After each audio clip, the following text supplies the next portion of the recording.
지금의 시기는 그냥 혼란한 시기가 아니라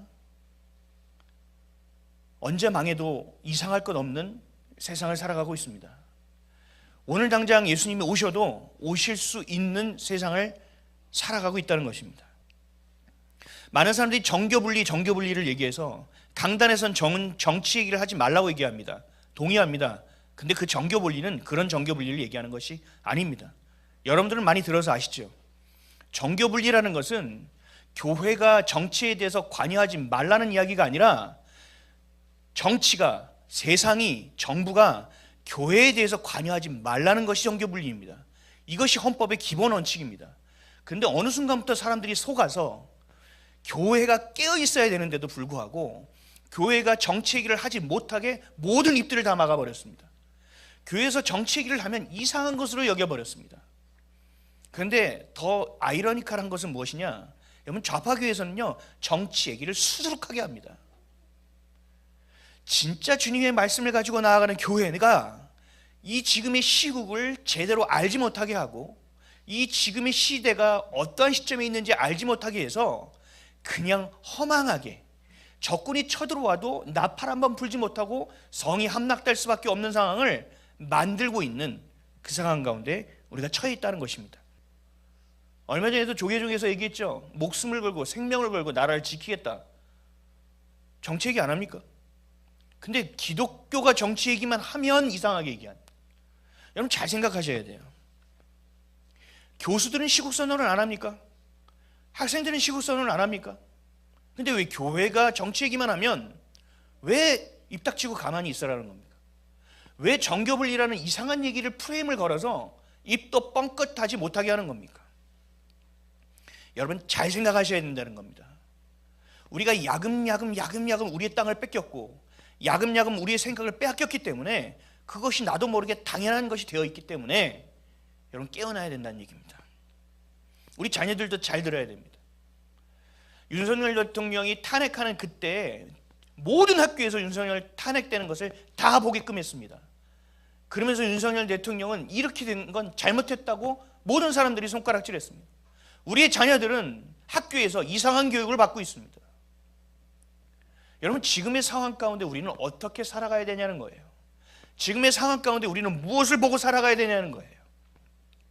얼마 전에 세계로교회 손현보 목사님이 구속당했습니다. 손현보 목사님의 구속은 합당하지 않습니다. 이분이 잘못했다 하더라도 제가 다 봤습니다. 찾아서 그 내용을 봤습니다. 여러분, 이것은 구속당할 일이 아닙니다. 벌금 그렇게 해서 맞다고 해도 벌금 내고 끝날 일이라고 합니다. 근데 저는 벌금 낸 일도 아니라고 생각합니다. 동의하지 않습니다. 구속의 사유가 되지 않는 부당한 일입니다. 그럼에도 한국교회는 침묵합니다. 대형교회가 아무도 나서지 않고 얘기하지 않습니다. 이것이 잘못됐다는 이야기를 하지 않습니다. 그분들이 속한 고신교단이라고 있습니다. 일제시대 때 모든 교회가 신사참배를 할 때도 끝까지 내 목을 쳐라 하면서 신사참배를 하지 않았던 고신, 너무나 귀한 교단입니다. 근데 이 교단에서도 무슨 얘기를 하는지 압니까? 여론을 생각해야 된다. 그래서 목사님의 1년치 설교를 분석해서 옳은지 틀린지를 다시 생각하자. 말이 되는 얘기를 하고 있는 겁니까? 여러분, 이게 한국교회 수준입니다. 코로나19 때를 한번 생각해 보십시오. 교회가 동네북처럼 얻어 터졌습니다. 힘없이 얻어 터졌습니다. 절에서도 또 성당에서도 그렇게 많은 사람들이 모여서 예배드려도 설법을 해도 아무 얘기하지 않는데 교회만 모이면 난리를 칩니다. 말도 안 되는 법을 가지고 수천 명이 앉는 곳에서 12명만 앉아서 예배하라고 합니다. 무기력하게 당했습니다. 한국교회가. 저도 속았었습니다. 헌법에 나와 있는 종교의 자유를 유린했던 일들을 유린당한지 모른 채 우린 당했습니다. 지금도 마찬가지라는 얘기입니다. 세계로교회의 랩코이 목사님이라는 미국 목사님이 오셨었습니다. 찰리 커크가 만든 터닝포인트 USA의 대표를 여기는 목사님인데 그분이 아마 오늘 이 시간 와서 세계로교회에서 설교하고 있을 겁니다. 그분이 얘기했습니다. 아무도 그 자리에 서지 않는다면 내가 한국 교회에 가서 그 자리에 서겠다. 전 창피합니다. 고맙기도 하지만 슬프고 창피합니다. 한국 교회 목사가 없습니까? 한국 교회가 어떻게 이렇게 되어버렸습니까?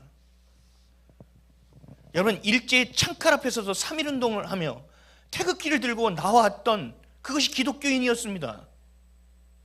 근데 지금은요, 처참합니다. 내란을 특검에서 겁박하고 거짓을 사실인 것처럼 여론을 선동하며 마치 광우병 때 이 미국산 소고기를 먹으면 누구나 뇌에 구멍이 뚫릴 것처럼 국민을 선동했던 일들을 지금도 내란이라는 이름으로 선동하고 있음에도 불구하고 국민들은 그것을 제대로 알지도 못합니다. 모든 언론은 그것이 맞는 것처럼 이야기하고 있습니다. 교회는 밟으면 찍소리도 못할 거라고 생각합니다. 진짜 그러고 있습니다. 하지만 우리는 다릅니다. 우리는 그럴 수 없습니다. 우리나라의 국부되는 이승만 대통령이 이렇게 얘기했습니다. 대한민국 한국교회 핍박이라는 책을 썼는데요, 그 책에서 이렇게 이승만 대통령이 얘기했습니다. 일본 천황체제는 절대로 교회를 이길 수 없다. 우리 기독교인들은 천황보다 하나님을 더 두려워하기 때문이다. 우리 기독교인들은 천황이 모이라서 모이는 것도 아니고 하나님 때문에 모이는 것이고, 우리 그리스도인들은 이미 죽음에 대한 것을 극복했기 때문에 그 어떤 것도 두렵지 않다. 아멘이십니까? 이승만 대통령은 그랬기 때문에 한국 백성들이 예수님을 믿으면, 하나님을 두려워할 수 있다면 지금의 나라에도 하나님이 임재하실 수 있다. 이 대한제국의 국민에게도 자유가 선포될 수 있다라고 믿었습니다. 그 청년의 그 믿음을 갖고 하나님을 향하여 끝없이 낙심과 절망 가운데 기도하고 예배하여 이 나라를 기독교 국가로 세우기를 간절히 소원하며 살아갔습니다. 그 이승만 대통령의 결단을 통하여 하나님께서 이 나라를 지금의 대한민국으로 세워놓으신 겁니다. 이 이승만 대통령의 결단은 우리 다니엘의 결단도 비슷합니다. 다니엘이 10대 때 무슨 결단을 했죠? 평생을 하나님의 뜻대로 살기로 결단한, 그 중학교 2학년 3학년 나이 때 결단했던 뜻을 그 죽을 때까지 꺾지 않았던 것처럼 이승만 대통령도 자신에게 주셨던 그 자유 대한민국이라는 꿈, 복음을 전하고 선교의 국가로 열방을 향하여 나아갈 수 있다라는 그 주신 꿈을 품고 살아갔기 때문에 수많은 사람들이 남한 땅에서도 이 남한 땅의 이름을 조선인민주의 공화국이라고 얘기해야 된다고 7, 80%의 사람들이 얘기했음에도 불구하고 이 땅을 자유민주주의 대한민국으로 만든 초석을 놓았던 놀라운 일을 행했던 것입니다. 우리도 할 수 있습니다. 우리도 깨어있다면, 우리가 그것을 믿는다면 우리도 이 나라를 지킬 수 있습니다. 내가 확실하다고 믿고 내가 확실하다고 여긴다면 여러분 반드시 행동하게 되어 있습니다. 하나님의 말씀을 진리로 믿는다면 여러분들은 삶에서 반드시 예배드리게 되어 있습니다. 여러분들이 진리를 진리로 믿고 있다면 지금의 세상이 얼마나 거짓으로 돌아가는지를 볼 수 있고, 그렇다면 여러분들은 내가 어떻게 행해야 되는지에 대해서 하나님께 반드시 구해야 된다는 것입니다. 지금 대한민국은 전쟁 중에 있습니다. 대한민국은 침몰하고 있습니다. 요한복음 11장 4절 40절 말씀입니다. 우리 함께 읽겠습니다. 시작. 예수께서 가라사대 내 말이 내가 믿으면 하나님의 영광을 보리라 하지 아니하였느냐 하신대. 아멘. 하나님의 말씀을 믿으며 살아간다면 하나님의 영광을 봐야 합니다. 그런데 이 땅은 침몰하고 있습니다. 교회는 무너져가고 있습니다. 믿음도 없고 확신도 없고 자기 살아가는 것이 바쁘기 때문에 그렇습니다. 제대로 싸워보지도 못합니다. 한탄스럽습니다. 하나님을 믿으며 살아간다면 여러분 싸움 가운데 놓여 있을 수밖에 없어요. 하나님의 영광은요, 하나님의 나라 가운데서만 빛나는 겁니다. 하나님의 나라는요, 하나님의 통치가 있는 곳입니다. 지금 하나님의 영광이 없다라는 것은 하나님의 통치를 벗어났다는 얘기입니다. 하나님이 더 이상 우리에게 하나님이 되고 있지 않다라는 증거가 우리의 삶에 지금 이렇게 고스란히 드러나고 있는 겁니다. 그래서 우리가 해야 될 일은 뭐라고요? 나가서 피켓 들고 시위도 해야 되지만 제일 중요한 건 뭡니까? 회개해야 된다는 겁니다. 하나님 용서하여 주십시오. 내 생계가 바꾸고 내가 생각이 바꾸고 내 감정이 중요해서 하나님의 나라를 향하는 것을 내가 놓쳤습니다. 하나님 용서하여 주십시오. 여기까지 이렇게 침몰하는 순간까지 왔습니다. 하나님 지금 다시 한번 우리가 정결하고 거룩하게 주님의 존전 앞에서 주님의 긍휼과 자비를 구하오니 주님 다시 우리를 회복시켜 주시옵소서라는 기도가 우리 안에 반드시 있어야만 되는 것입니다. 아멘이십니까? 아멘. 여러분 확신 있는 믿음을 가지셔야 됩니다. 뜨뜻미지근해서는 안 됩니다. 차든지 뜨겁든지 하라고 말씀하셨습니다. 우리가 지금 로마서를 보고 있죠. 사도 바울은요, 자신이 쓴 하나님을 통하여 쓰게 하신 그 서신의 앞자리에 앞머리에 항상 뭐라고 써놨었어요? 나 사도된 바울은. 여러분 그 당시에 바울을 사도라고 많은 사람들이 인정했나요? 그렇지 않아요. 그럼에도 불구하고 사도 바울은요, 자신을 사도라고 소개합니다. 왜 그럴 수 있었을까요? 로마서 1장 16절에서 17절입니다. 읽겠습니다. 시작. 내가 복음을 부끄러워하지 아니하노니 이 복음은 모든 믿는 자에게 구원을 주시는 하나님의 능력이 됨이라. 첫째는 유대인에게요, 또한 헬라인에게로다. 복음에는 하나님의 의가 나타나서 믿음으로 믿음에 이르게 하나니 기록된 바 오직 의인은 믿음으로 말미암아 살리라 함과 같으니라. 아멘. 복음을 부끄러워하지 않는 것입니다. 복음은 살아있는 예수 그리스도라는 것을 사도 바울은 믿는 겁니다. 하나님께서, 예수님께서 자신에게 사도의 직분을 주었기 때문에 누가 무엇을 나를 인정하든 말든 관계없는 것입니다. 여러분들이 나가서 아니야 지금의 정부는 잘못됐어, 계엄령은 계몽령이야, 많은 사람들이 여러분들에게 손가락질해도 여러분 상관없는 것입니다. 그것이 진리라면 그렇게 얘기해야 되는 겁니다. 하나님은 살아계셔, 얘기해야 되는 겁니다. 지금 나의 삶은 너희들이 볼 때 별것 아닌 것처럼 보이지만 그렇지 않아. 하나님은 오늘도 나를 사랑하고 계셔. 그게 너와 내가 다른 거야 라고 우리는 선포할 수 있어야 되는 것입니다. 이게 성경에서 얘기하는 것이 뭐냐? 빛을 발하는 인생입니다. 이게 바로 소금이 되는 인생입니다. 저와 여러분으로 인하여 이 땅이 멸망하지 않고 지금도 유지되고 있다는 사실입니다. 썩지 않고 있다는 얘기입니다. 확신 있는 믿음은 반드시 그 삶이 믿음을 향하게 되어 있습니다. 예수님도 당연히 그렇습니다. 예수님은 자신이 이 땅에 왜 오신 것인지 아셨죠. 예수님이 이 땅에서 자신이 무엇을 행하셨지에 대해서 아셨죠. 무엇을 해야 되는지도 정확히 알고 계셨죠. 확신하셨죠. 그러니까 죽음의 자리에 나아가시죠. 그리고 담대히 선언할 수 있습니다. 빌라도가 예수님께 물어봤어요. 그 죽음의 직전이에요. 그때 예수님이 어떻게 대답하셨는지 한번 같이 보겠습니다.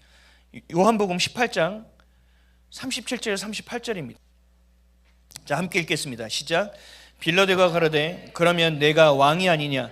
예수께서 대답하시되 내 말과 같이 내가 왕이니라. 내가 이를 위하여 났으며 이를 위하여 세상에 왔나니 곧 진리에 대하여 증거하려 함이로다. 무릇 진리에 속한 자는 내 소리를 듣느니라 하신대. 빌라도가 가로되 진리가 무엇이냐 하더라. 이 말을 하고 다시 유대인들에게 나가서 이르되 나는 그에게서 아무 죄도 찾지 못하노라. 아멘. 네가 왕이냐? 그럼 예수님께서 속으로 네가 말해도 모른다 이렇게 하면 또 될 수도 있죠. 근데 주님 뭐라고 하셨어요? 내 말과 같이 내가 왕이니라. 내가 이를 위하여 났느니라. 여러분에게 얘기해요. 너 교회 다녀? 교회 다니니라. 나 그리스도인이라 라고 우린 얘기할 수 있어야 되는 거예요. 힘들고 어려운 사람들한테 가서 내가 기도 좀 해줄까요? 얘기할 수 있어야 되는 거예요. 내가 한번 안아드려도 될까요?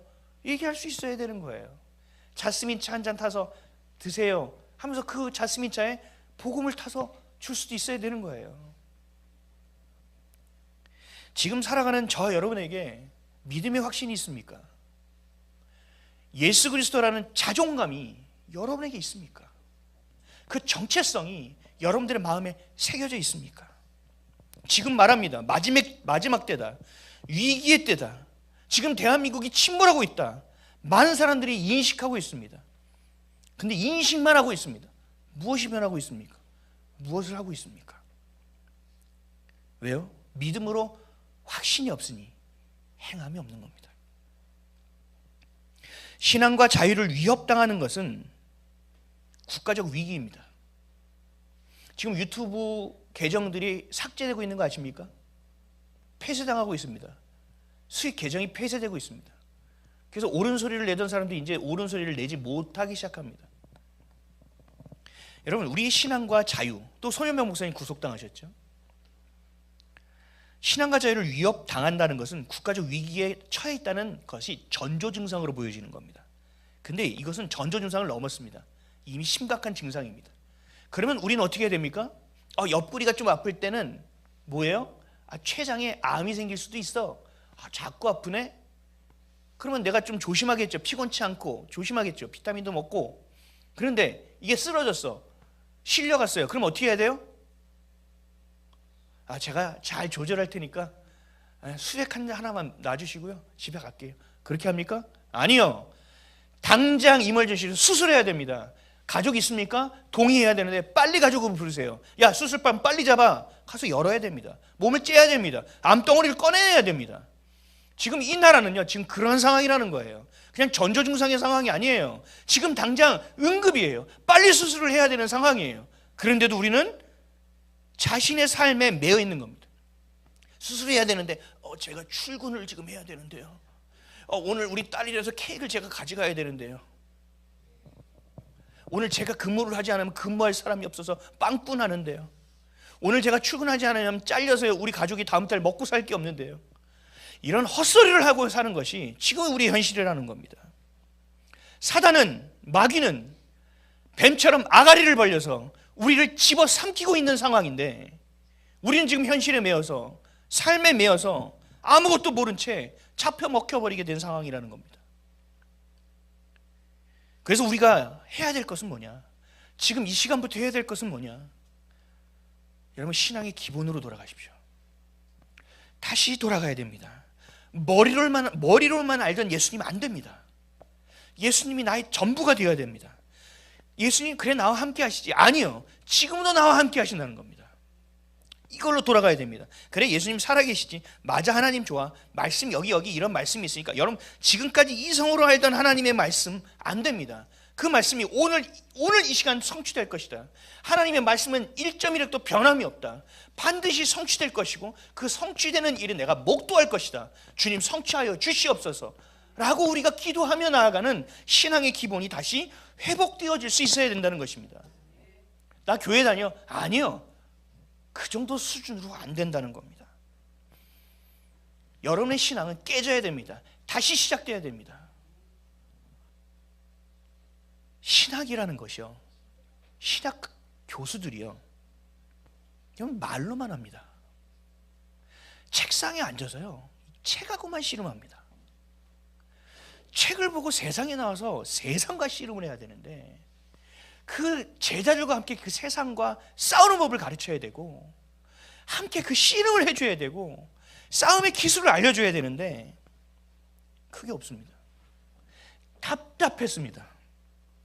믿음의 선배들의 신앙 고백, 그들의 만들어 놓은 신앙 교리와 그 이해들, 목숨 걸고 화형당이며 지켜야했던 그 믿음들, 그것들을 적용시키고 살아가야 되는데 머리로만 이해합니다. 피상적으로만 이해합니다. 그걸 입으로만 가르칩니다. 귀로만 듣습니다. 손으로만 쓰고 끝납니다. 여러분, 이게 뭔지 아십니까? 신학교가 다 이렇게 썩어버렸습니다. 거의 다 잃어버립니다.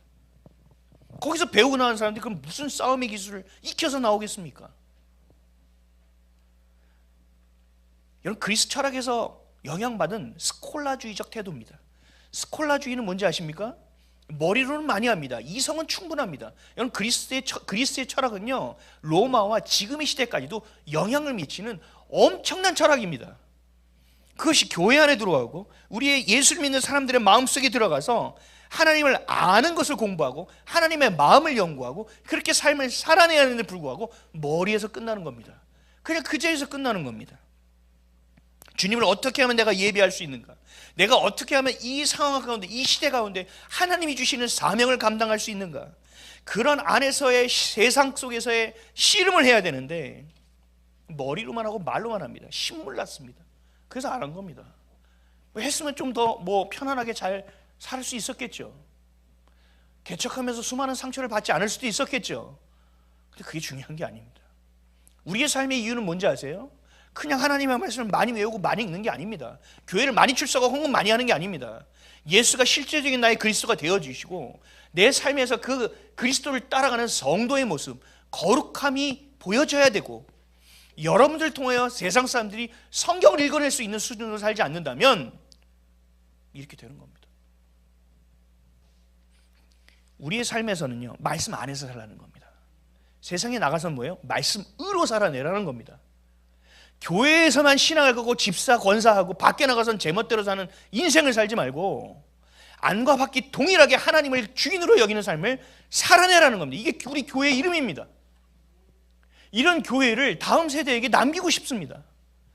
수완과 머리와 프로그램으로 교회를 성장시키는 것이 아니라 오직 하나님의 말씀, 아버지의 마음만으로도 사람을 살릴 수 있다. 사람을 살려야만 한다. 우리의 믿음과 우리의 삶은 일치돼야 된다. 이것이 신행일치입니다. 이것이 우리의 교회 정체성입니다. 한국교회의 정체성이 되어져야만 합니다. 믿음 따로, 생활 따로. 연예인들이 나와서 요즘 그래요. 앞으로도 더 그럴 거예요. 예수를 믿는 연예인들이 많이 생길 겁니다. 나와서 고백합니다. 나와서 하나님께 먼저 영광을 돌리고요, 막 이렇게 얘기하고 막 간증 프로 나올 겁니다. 여러분, 이 사람이 진짜인지 아닌지 알려면요, 그 사람이 어떤 배역을 맡는지 보시면 됩니다. 예수를 믿겠다고 하면서 연쇄살인범으로 나옵니다. 하나님께 영광을 돌린다고 하면서 무슨 사채업자로 나옵니다. 조직폭력배로 나옵니다. 여러분, 이 사람 신앙 진짜 아닙니다. 삶과 신앙이 다른 겁니다. 예수를 진짜 제대로 믿잖아요? 그렇게 못합니다. 그런 배역을 맡을 수가 없습니다. 그런 사람들의 배역을 내 감정 이입을 해낼 수가 없습니다. 왜? 내 안에 거룩하신 주님이 계시기 때문에. 잘 분별하셔야 돼요. 우리 자녀 세대에게 이 자유, 민주주의 대한민국을 물려줘야 됩니다. 진짜 예수 그리스도의 복음을 전수해 줄 수 있어야 됩니다. 그러려면 어떻게 되는지 아세요? 여러분 지금의 삶의 안위를 내려놓아야 됩니다. 그리고 뭐 해야 돼요? 여러분들의 생계를 내려놓아야 됩니다. 하나님의 나라를 위해서 헌신해야 됩니다. 교회를 지켜내야 됩니다. 하나님의 말씀을 사수해야 됩니다. 이게 먼저 되지 않으면 여러분 다 놓쳐버립니다. 여러분, 독립운동을 하던 분들이 가정을 돌볼 수 있었을까라고 생각하십니까? 아니요. 그럴 수 없었습니다. 그토록 비참하고 처참하고 비장하게 싸워내는 그 헌신으로 인하여 지금의 대한민국이 있다는 사실을 여러분 다 잊었습니까? 세계로교회 손현보 목사님 구속당했습니다. 구속사유 당할 것도 아니고 도주할 우려도 없는데 명분이 뭐예요? 도주할 수 있다라는 겁니다. 여러분, 이거는 진짜 하나님 우습게 여기는 겁니다. 진짜로. 여러분, 세월호가 침몰할 때 그 선장 제일 먼저 빤스 입고 나왔죠. 교회를 이렇게 쳐다보는 겁니다. 선장은요, 모든 사람이 나갈 때까지 기다리는 겁니다. 배를 지키는 겁니다. 다 나가지 못했어. 나 나갈 상황이 없어. 장렬하게 배와 함께 침몰하는 겁니다. 그게 선장이 해야 될 책무입니다. 교회도 마찬가지입니다.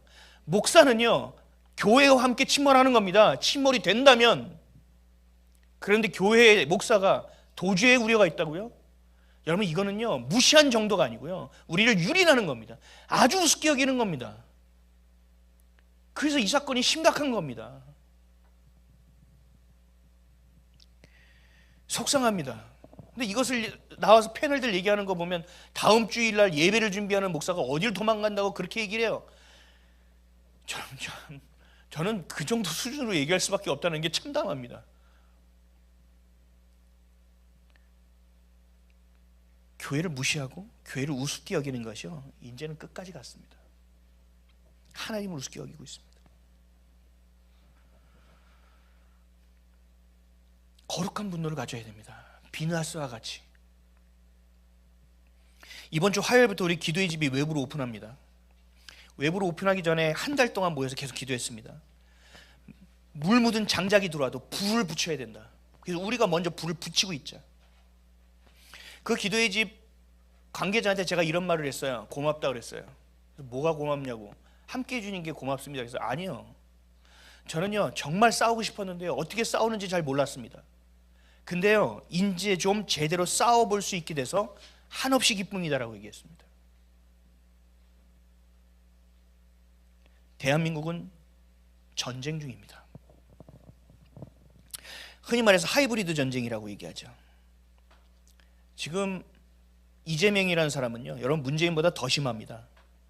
중국 사람들이요, 무비자로 계속 들어오고 있습니다. 지금 다른 나라는요, 국경을 공고히 하고 들어온 난민들을 내보내야 된다고 얘기하고 있는데, 우리나라는 중국 사람들이 무비자로 계속 들어옵니다.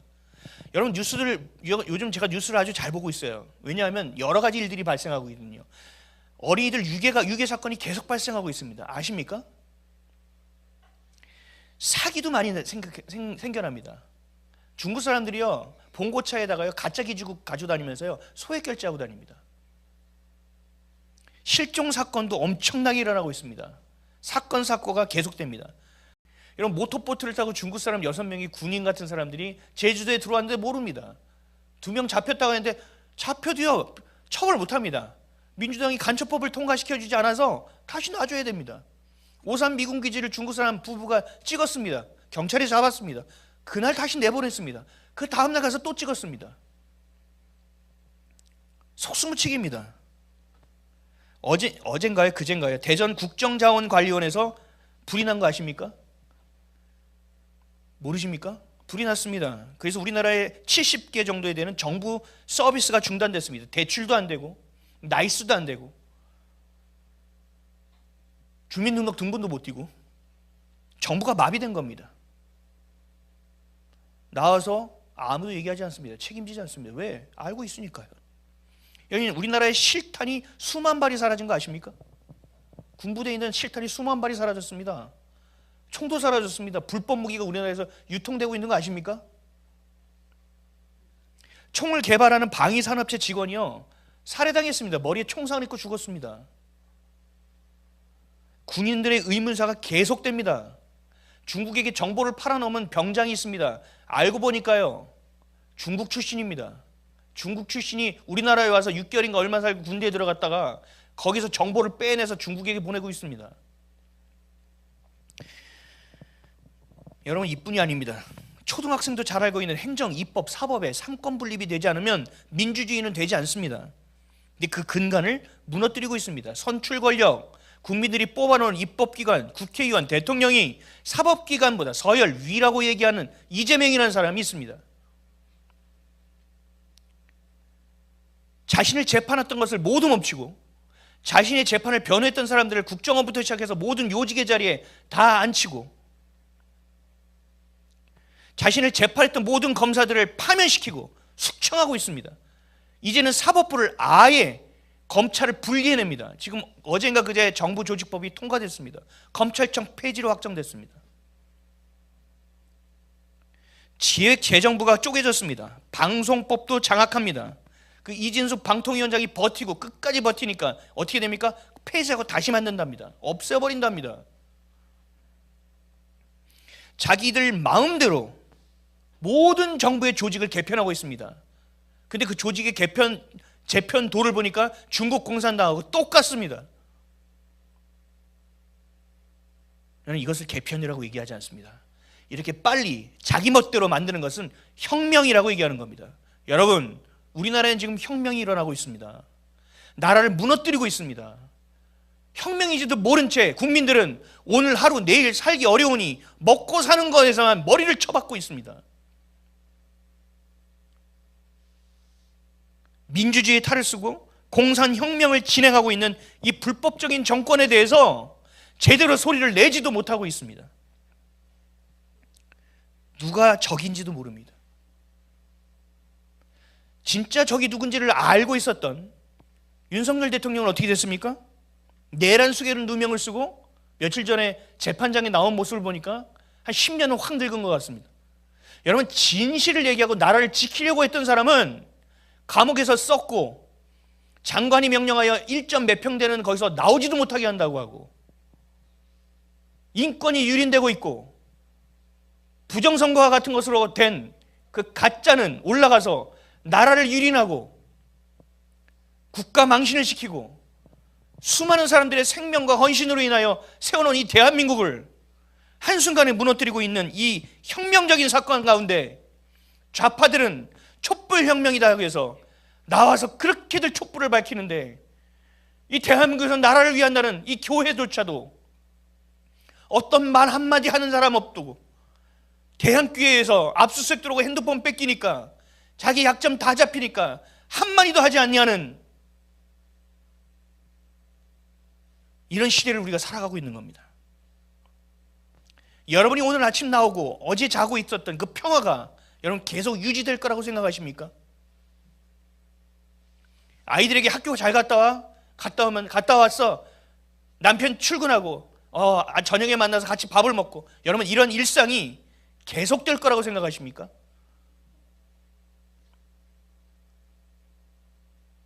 무너질 것을 알면서도 설마 하며 방관하고 있는 건 아닙니까? 문재인 정권 때요, 국무회의인가요? 어디서 교회를 10분의 1로 줄이겠다고 말한 걸 찾았습니다. 교회의 숫자를 10분의 1로 줄이겠답니다. 이들이 목표입니다. 그 시작점이 뭔지 아세요? 차별금지법입니다. 그리고 수면 위에 올라온 사건이 손혜모 목사님 구속 사건입니다. 여러분 지금 전쟁 중이에요. 6.25 때보다 더 치열한 전쟁 중이에요. 전쟁이 시작되면 가장 먼저 사라질 것은 교회입니다. 교회는 자유를 선포합니다. 하나님의 나라가 임하는 곳입니다. 하나님의 통치가 있는 곳입니다. 여러분 중국 공산당, 북한의 주체 사상, 지금의 정권이 가지고 있는 사상의 흐름이 뭡니까? 인본주의의 핵심이 뭡니까? 하나님 없이도 살 수 있다는 겁니다. 하나님 빠지라는 겁니다. 하나님 없이도 우리끼리 충분히 살 수 있다는 겁니다. 그래서 어떻게 돼요? 하나님이 만들어 놓은 가정과 교회와 성별과 전통과 질서를 다 깨버리겠다는 것입니다. 이게 이들이 하고자 하는 일입니다. 여성가족부를 뭘로 바꾼다고요? 성평등부로 바꿉니다. 성평등부 이 이름 좋아 보이죠? 아니요. 차별금지법을 통과시켜서요, 차별금지법을 주관하는 주관부서가 될 겁니다. 그럼 뭐가 될까요? 교회를 탄압하는 곳이 될 것입니다. 여러분들의 자녀가요 성별을 바꾼다고 해도요, 여러분들 개입 못합니다. 출산 직전까지 낙태를 전면적으로 허용도 한답니다. 여러분 자녀들, 우리의 자녀들의 교육 과정에 뭐가 있는지 아세요? 이미 젠더 이슈는 다 들어가 있습니다. 인본주의적 이 세계관은 다 들어가 있습니다. 여러분 자녀가 공부를 잘합니까? 기뻐할 필요가 없습니다. 세상적인 인본주의를 더 많이 머릿속에 집어넣고 있다는 사실입니다.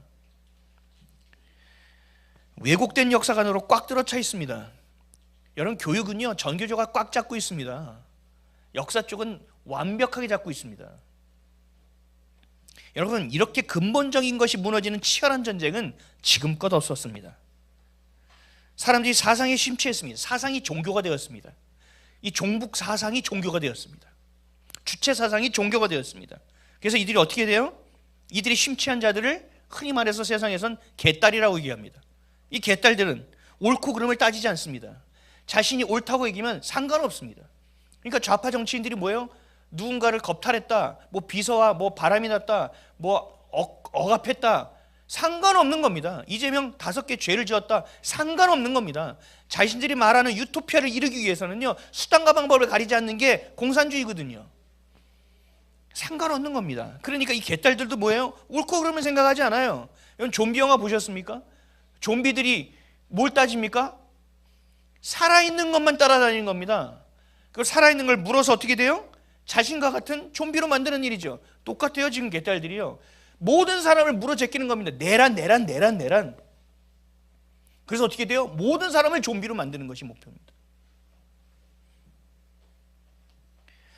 하나님은요 이스라엘 백성들을요 출애굽시키면서 그 당나라 같은 사람들을 보면서 하나님 뭐라고 말씀하셨어요?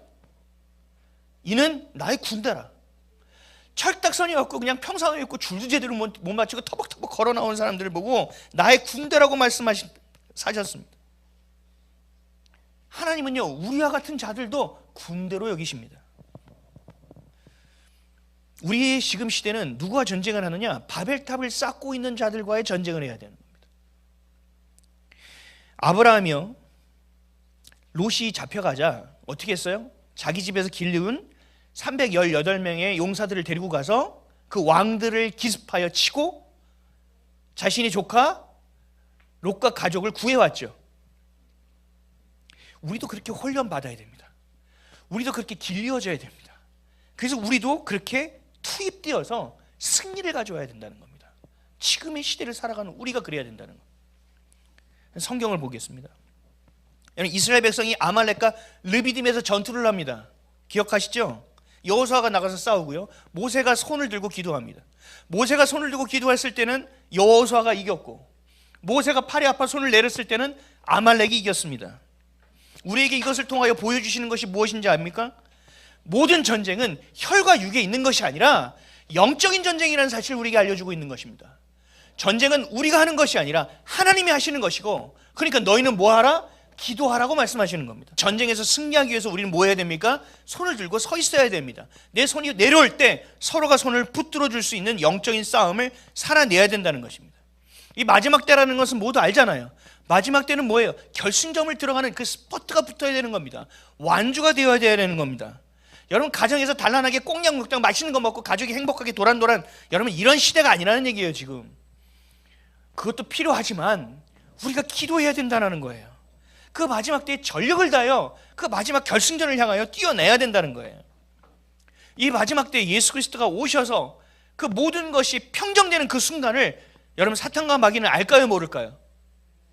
알고 있잖아요. 그러니까 이들도 전력을 다하는 겁니다. 끝이 오고 있으니 한 놈이라도 더 미혹시키고 잡아내리기 위해서 최선을 다하고 있는 겁니다. 그런데 이런 상황 가운데 여러분, 감정이, 누구 때문에 감정이 다쳤다, 내가 인정받지 못하는 삶을 살아간다, 누군가 내 마음을 알아주기를 원한다, 내 생계가 이렇게 살아가야 된다, 여러분 이렇게 살아가서는 여러분 전쟁을 할 수가 없어요. 깨어있지 못한 백성은 망할 수밖에 없습니다. 우리 말씀 볼까요? 잠언 29장 18절 읽겠습니다. 시작. 묵시가 없으면 백성이 방자히 행하거니와 율법을 지키는 자는, 아멘. 지금을 살아가는 이때 하나님이 주신 그 뜻, 하나님의 때를 알지 못한다면 결국 어떻게 한다? 방자히 행하게 된다. 내 마음대로 살게 된다. 내 멋대로 살게 된다. 열심히 살고 내가 열심히 주님을 향하여 성심으로 예배드리는 것처럼 보여지지만 그게 아니라는 얘기예요. 깨어있지 않은 백성은 망합니다. 옛날에 봉건주의 때는요, 전쟁이 없을 때는 어떻게 되느냐, 사람들 농사를 지었어요.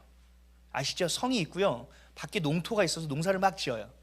그러다가 전쟁이 딱 발발되면 어떻게 되는지 아세요? 성 안으로 들어와요. 그리고 그 농부들이요, 군사로 바뀝니다. 쟁기와 낫을 가지고 있던 사람들이 총칼을 들기 시작합니다. 그게 그때 시대의 전쟁이에요. 우리 예비군도 마찬가지잖아요. 예비군 있다가 전쟁이 발발하면 어떻게 돼요? 복귀해서 총을 드는 겁니다. 자기가 무슨 직장으로 살던 관계없는 겁니다. 원래 있던 직종으로 돌아가요. 싸움을 싸우는 겁니다. 지금이 그런 때라는 거예요. 지금이. 어떤 사람이요, 때를 깨닫고 쟁기를 던지고 칼을 잡을 수 있을까요? 하나님만이 유일한 나의 하나님이라는 사실을 아는 자만이 할 수 있습니다. 머리로요? 아니요. 그렇게 살아내는 자만이 잡을 수 있습니다. 지금의 세상은요, 여러분 물질주의예요. 물질주의. 돈 없으면 살 수 있어요? 만몬이라고 하죠. 돈이 우리의 생각을 그냥 다 사로잡았습니다. 우리나라에 지금 몇 년째 계속 치고 가는 게 뭐예요? 가성비잖아요. 가성비. 싸고 좋은 거. 좋은 말이죠. 나쁜 말은 아니에요. 근데 이게 핵심을 들어가면 뭔지 아세요? 우리 돈에 매여 있다는 거예요. 여러분, 좋은 거는요, 좋은 돈을 줘야 됩니다. 그래야 좋은 걸 사는 겁니다. 가치라는 것이 있는 거예요. 가치라는 것이. 물질주의입니다. 여러분, 통장이 비어 있을 때 기분 좋아요? 통장이 차 있으면 기분 나빠요? 아, 왜 이렇게 많이 찼어? 아, 진짜 통장 또 바꿔야 돼. 열받아요? 아니죠. 여러분, 이미 우리가 물질에 매여 있는 겁니다. 내 통장에 돈이 없으면 마음에 힘들어. 통장에 돈이 있으면 좀 넉넉해. 여러분, 이미 우리 물질주의로 살아가고 있는 겁니다. 이게 바로 세속주의입니다. 또 이기주의입니다. 우리 살아가는 이 시대 포스트 모더니즘, 기준이 없어요. 뉴에이지, 모든 것을, 하나님의 것을, 세상 것을 다 바꾸는 인본주의. 이것이 우리 안에 잡다하게 들어오고 있고 포장되어 들어오는 것을 우린 분별해야 쳐내고 싸워야 되는데, 하나씩 진리만을 붙들지 못하기 때문에 싸울 수가 없습니다. 출애굽하는 이스라엘 백성은 노예죠. 노예였어요. 그 이상도 이하도 아니에요. 하나님은 다르죠. 출애굽기 12장 40절에서 41절입니다. 이 노예와 같은 자들 하나님 어떻게 부르시냐. 시작. 이스라엘 자손이 애굽에 거주한 지 430년이라 430년이 마치는 그날에 여호와의 군대가 다 애굽 땅에서 나왔은즉 아멘. 하나님은 지금 이스라엘 백성을 보고 뭐라고 생각하시는 거예요? 군대라는 겁니다. 농부가 전쟁이 일어날 때 군사가 되는 것처럼 이제는 너희가 노예가 아니야. 나의 군대가 될 거야. 영적 전쟁을 싸워야 되는 하나님의 군사요, 하나님의 군대라고 선포하고 계시는 겁니다. 그래서 우리에게 있어야 될 것은 뭐예요? 지금껏 하나님의 말씀을 죽기 살기로 지켜냈던 우리 믿음의 선배들처럼 헌신과 희생을 갖고 결기를 가지고 신념을 가지고 믿음을 가지고 생명을 거는 순종의 인생을 살아야 된다는 겁니다. 이게 없이는 안 돼요. 순교하는 그 상황 가운데서도 잔머리 굴리게 돼 있어요. 잔머리 굴려서 살려지는 것이 아닌데. 여러분, 그러기 위해서는 어떻게 해야 되느냐? 여러분 스스로를 더 내려놓아야 됩니다. 십자가를 붙들어야 됩니다. 진리가 진짜 내 삶의 진리인가? 하나님이 진짜 내 삶의 주인인가? 여러분, 더 확신하게 스스로를 검증하고 확증해야 됩니다. 오늘 본문 말씀입니다. 고린도후서 13장 5절 시작. 너희가 믿음에 있는가? 너희 자신을 시험하고 너희 자신을 확증하라. 예수 그리스도께서 너희 안에 계신 줄을 너희가 스스로 알지 못하느냐? 그렇지 않으면 너희가 버리운 자니라. 아멘. 여러분, 우리는 하나님의 자녀가 맞습니까? 하나님의 말씀을 진리로 믿고 사는 사람이 맞습니까? 이 교회는 예수님의 피값으로 산 곳이고 예수님이 머리 된 곳이고 하나님이 기도하는 집이 맞습니까? 아멘이십니까? 그러면 여러분 복음을 지켜야죠. 그럼 교회를 지켜야죠.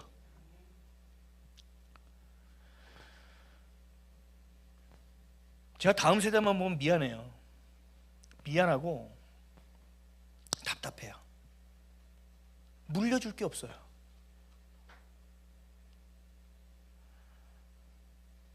여러분, 우리가 안 싸우면요, 이 애들이 싸우면 더 참혹해져요. 우리가 좀 더 싸워줘야 돼요. 내가 좀 더 버텨줘야 돼요. 우리가 전쟁을 하면 끝없이 밀려오는 적 가운데 많은 장수들이 싸울 때 어떻게 하는지 아세요? 칼에 이가 나갔는데도 불구하고 자신이 손에서 이제 힘이 없어지니까 자신이 옷을 찢어서 손과 칼을 묶습니다. 그 칼과 손을 묶어서 끝까지 버텨줍니다. 끝까지 해줍니다. 목숨이 닿는 순간 한 명이라도 더 베고 1분이라도 더 버텨줍니다. 자신의 그 생명을 걸고. 왜요? 그래야 내 뒤에 있는 전우가 더 살고 가정에 있는 내 자녀가 살 수 있다고 내가 믿기 때문에. 우리의 시대는 우리가 그렇게 싸워줘야 돼요. 우리가 싸워주지 않으면 우리 자녀 세대는 힘이 없어요. 많은 분들이 죄송하지만 교회 학교에 1시간 2시간 보내놓고 책임을 다 한 걸로 생각해요. 아니요, 그렇지 않아요. 싸워줘야 돼요. 같이 싸워줘야 돼요. 여러분의 삶이 내 성질머리로 내가 진짜 힘들게 살아왔다면 내 자녀에게 그 성질머리를 주지 않기 위해서 내 성질머리를 죽이는 싸움을 하셔야 돼요. 내가 하나님 앞에서 고집을 부리고 순종하지 못하는 인생을 살았다면 기도의 자리에서 내 고집을 꺾고 죽이는 싸움을 해야 내 자녀에게 그 고집을 물려주지 않을 수 있다고요. 그 싸움을 칼을 놓치지 않기 위해서 우리의 옷을 찢어서 칼을 손에 묻고 그 싸움을 싸우며 버텨내줘야 된다는 얘기예요. 그래야 다음 세대에게 우리가 말씀을 온전하게 물려줄 수 있고 예배를 물려줄 수 있고 믿음을 물려줄 수 있다는 겁니다. 여러분들의 믿음을 삶에서 확증하십시오. 생각만 하는 믿음이 아니라 대가를 치를 수 있는 믿음을 가지십시오. 영적 싸움에 참전해 주십시오. 함께 엮어가서 싸움을 싸워내야 됩니다. 혼자 바다에 들어가면 파도에 휩쓸립니다. 그러나 서로가 서로의 손을 잡고 바다에 들어가면 휩쓸리지 않습니다. 우리가 서로 엮여져서 침묵하지 않고 믿음을 확증할 수 있기를 축복합니다. 치열한 역적 전쟁이 또 시작될 겁니다. 상관없습니다. 하나님은 이미 이겼다고 말씀하시기 때문에. 여러분, 힘들어도 기도할 수 있잖아요. 몸이 아파도 기도는 할 수 있잖아요. 내가 무언가를 하지 못해도 기도는 할 수 있잖아요. 우리 거기에 몰입하자고요. 거기에 초점을 맞추자고요. 여러분, 돋보기가 있죠? 돋보기로 옛날에 어렸을 때 종이 태우는 거 해보셨나요? 돋보기로 종이를 태우기 위해서는요, 빛을 모아야 됩니다. 그리고 돋보기를 흔들면 안 됩니다. 가만히 그 빛을 모아야 됩니다. 집중해야 됩니다. 몰입해야 됩니다. 초점을 맞춰야 됩니다. 그럴 때 그 불이 발생될 것이고, 그 성령의 불이 여러분들의 마음에 붙어 타오를 것이고, 그 성령의 불이 우리의 죄를 태울 것이고, 그 성령의 불이 많은 모인들의 장작과 같이 말라 비틀어진 마음 가운데 불을 붙여낼 것이고, 그래서 이 나라와 민족과 가정과 교회를 지키는 놀라운 불이 될 것입니다. 그렇게 살아낸 저와 여러분 되시기를 축복합니다. 여러분, 하나님이 주신 마음을 붙드십시오. 확신을 가지십시오. 여러분의 믿음을 날마다 확증하는 저와 여러분 되시기를 예수 그리스도의 이름으로 축복합니다.